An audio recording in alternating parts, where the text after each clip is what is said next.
தற்போது அதிகம் பேசப்பட்டு கொண்டிருக்கின்ற விடயம் இளைஞன் செல்லமாக மீட்கப்பட்ட நிலையில் அதன் செய்தி அறிந்து காதலி உயிரை மாய்த்துக் கொண்ட சம்பவம் தொடர்பாகத்தான் தற்பொழுது அதிக அளவிலே பேசப்படுகின்றது.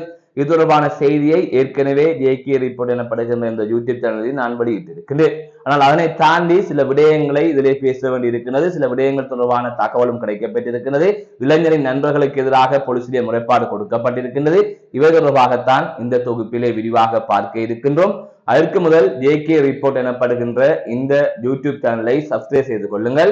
தொடர்ந்து அருகில் இருக்கின்ற பெல் பட்டினை கிளிக் செய்வதன் ஊடாக நான் போடுகின்ற ஒவ்வொரு காணொளிகளையும் நீங்கள் உடனுக்குடன் பார்க்கக்கூடிய வகையிலே இருக்கும்.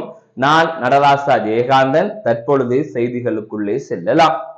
அதிக அளவில் பேசப்படுகின்ற விடயமாக மாறி இருக்கின்றது யாழ்ப்பாணத்தில் காதலன் உயிரிழந்த செய்தி கேட்டு காதலி உயிரை மாய்த்து கொண்ட சம்பவம் தொடர்பான செய்தி தான். எங்கு பார்த்தாலும் இது தொடர்பாக தான் தற்பொழுது பேசப்படுகின்றது.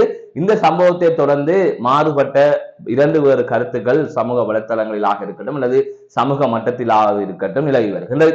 ஆனால் அது தொடர்பாக சமூக பொறுப்புடன் பார்க்க வேண்டிய தேவை இருக்கிறது.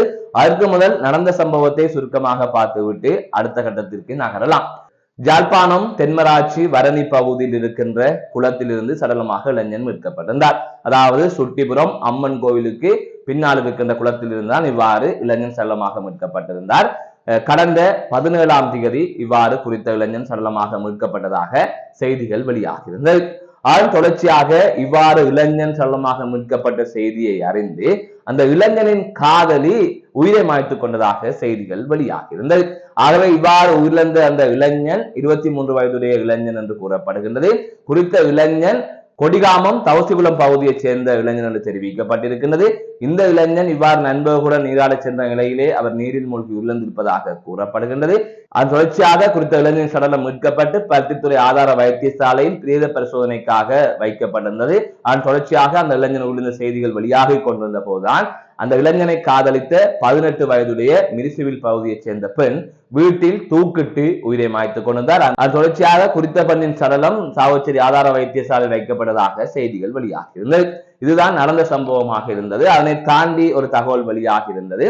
அதாவது குறித்த இளைஞனின் உறவுகள் அந்த இளைஞனின் நண்பர்களுக்கு எதிராக, அதாவது குறித்த இளைஞனுக்கு என்ன நடந்தது, குறித்த இளைஞனை திட்டமிட்டு கொலை செய்தார்களா என்கின்ற கோணத்தில் சந்தேகத்தில் கொடிகாமம் போலீஸ் நிலையத்திலே ஒரு முறைப்பாட்டை கொடுத்ததாக கூறப்படுகின்றது. இவ்வாறு சடலமாக மீட்கப்பட்ட இளைஞனை நீராட வருமாறு அந்த நண்பர்கள் தான் அழைத்திருக்கிறார்கள். அதாவது சடலமாக மீட்கப்பட்ட இளைஞரின் நண்பர்கள் தான் அழைத்திருக்கிறார்கள். ஆகையால் அவர்கள் அழைத்ததன் அடிப்படையில் தான் அங்கே அந்த இளைஞன் சென்றிருக்கிறார். அதன் பின்னராக நீரிலே மூழ்கி இருக்கின்றார். இந்த நிலையில் தான் அது தொடர்பாக சந்தேகம் வெளியிட்டு அந்த உயிரிழந்த இளைஞனின் உறவுகளால் போலீஸ் முறைப்பாடு கொடுக்கப்பட்டிருக்கின்றது. அது தொடர்பான விசாரணைகள் இடம்பெற்று வருவதாகவும் கூறப்படுகின்றது. இவ்வாறுதான் இந்த விடயம் நகர்ந்து கொண்டிருக்கின்றது.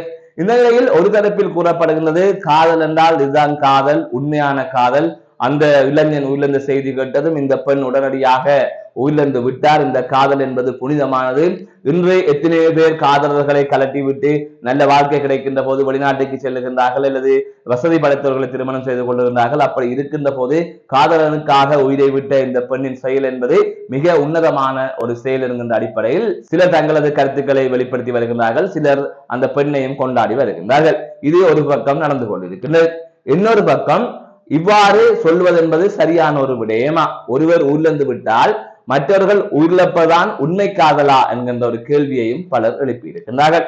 அதாவது ஒருவர் உயிரிழந்து விட்டார்னு சொன்னால் அடுத்தவர்கள் உயிரை மாய்த்துக் கொள்வதில் எந்தவித அர்த்தமும் இல்லை. இந்த யதார்த்த உலகில் ஒருவர் உயிரிழந்து விட்டால் அடுத்தவர் அடுத்த கட்ட நடவடிக்கைகளை பார்ப்பதுதான் சரியான ஒன்றாக இருக்கும்.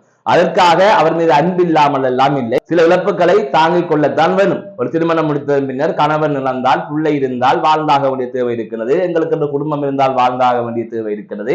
அப்படி இருக்கின்ற போது அவர்களது நினைவுகளுடன் கடந்து செல்ல வேண்டியதுதான். இவ்வாறுதான் செல்லலாம். அதை தாண்டி மோசடியான பல காதல்கள் இருக்கின்றார்கள், இல்லை என்று சொல்லவில்லை.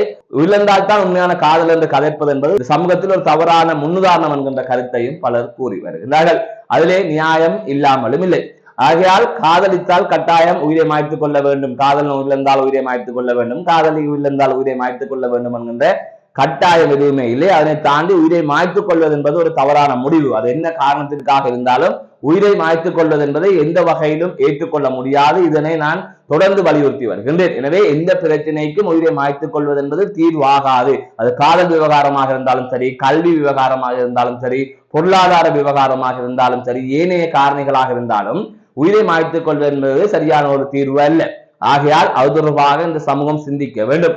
மாறாக அவர்களது காதல் என்பது சரியானதாக இருக்கின்றது, அல்லது காதலிக்காக காதல் வந்த விடயம் என்பது ஒரு பக்கத்தில் சரியாக தெரிந்தாலும், அதாவது அந்த காதலின் ஆழம் பெரிதாக இருக்கின்றது என்கின்ற ஒரு கருத்தை சொன்னாலும் அதனை ஏற்றுக்கொண்டு அதனை ஊக்குவிப்பது அல்லது அதனை கொண்டாடுவது என்பது இந்த சமூகத்திற்கு மிக மிக ஒரு ஆபத்தான போக்காக மாறிவிடும் என்பதையும் இவர்களை கொண்டாடுபவர்கள் கொஞ்சம் புரிந்து கொள்ள வேண்டிய தேவை இருக்கின்றது என்பதுதான் பலரது கருத்தாக இருக்கின்றது. ஆகையால் இது தொடர்பாக கொஞ்சம் சிந்தித்து செயற்பட வேண்டிய பொறுப்பு ஒவ்வொருவருடைய கைகளிலும் இருக்கின்றது. என்று சொன்னால் தற்பொழுது நாங்கள் தேவையில்லாத விடயங்களை அதிக அளவில் கொண்டாடுகின்றோம். எது புலியான விடயங்களோ அதற்கு முக்கியத்துவம் அதிக அளவிலே கொடுக்கின்றோம். அண்மையில் நீதிமன்றத்திற்குள்ளே ஒரு துப்பாக்கிச்சூடு சம்பவம் ஒன்று இடம்பெற்றிருந்தது. கனையமுள்ள சஞ்சீவ சுட்டுக் கொலை செய்யப்பட்டிருந்தார். அது தொடர்ச்சியாக அவரை துப்பாக்கியால் சுட்டுக் கொலை செய்த நபரை, ஒரு குற்றவாளியை கிறிஸ்தாக இவர்கள் கொண்டாடினார்கள். அவர் ஒரு ஹீரோவாக, கதாநாயகனாக, அவர் கியூட்டாக இருக்கின்றார் என்றெல்லாம் பல பெண்கள் கொண்டாடினார்கள். அதுக்கு பிறகு அதுக்கு துணையாக இருந்த செவ்வந்தியின் புகைப்படத்தை வெளியிட்டதும் செவ்வந்தியை சில இளைஞர்கள் கொண்டாடினார்கள். அந்த செவ்வந்தி எனப்படுகின்ற பெண்ணும் ஒரு குற்றவாளி, தற்பொழுது வரை பிடிபடாத ஒரு குற்றவாளி.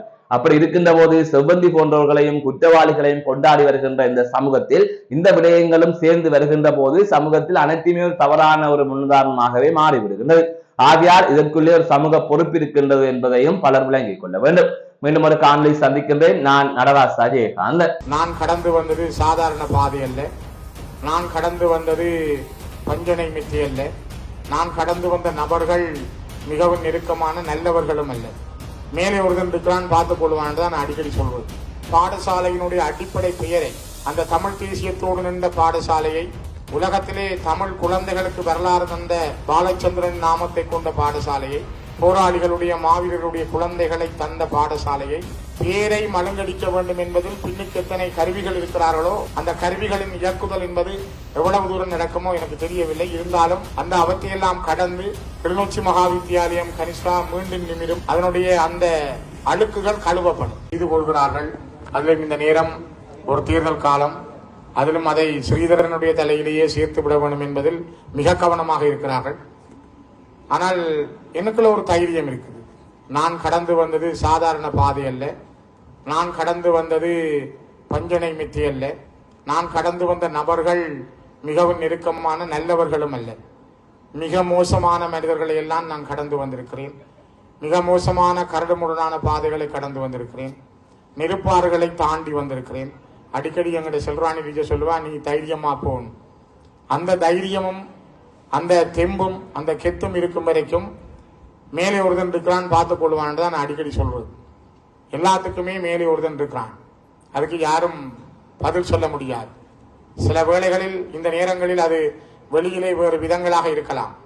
ஆனால் நான் நினைக்கிறேன் பாடசாலையினுடைய அடிப்படை பெயரை, அந்த தமிழ் தேசியத்தோடு நின்ற பாடசாலையை, உலகத்திலே தமிழ் குழந்தைகளுக்கு வரலாறு தந்த பாலச்சந்திரன் நாமத்தை கொண்ட பாடசாலையை, அல்லது எத்தனையோ போராளிகளுடைய மாவீரருடைய குழந்தைகளை தந்த பாடசாலையை பேரை மழுங்கடிக்க வேண்டும் என்பதில் பின்னுக்கு எத்தனை கருவிகள் இருக்கிறார்களோ அந்த கருவிகளின் இயக்குதல் என்பது எவ்வளவு தூரம் நடக்குமோ எனக்கு தெரியவில்லை. இருந்தாலும் அந்த அவற்றையெல்லாம் கடந்து கிளிநொச்சி மகாவித்தியாலயம் கனிஷ்டா மீண்டும் நிமிரும், அதனுடைய அந்த அழுக்குகள் கழுவப்படும்.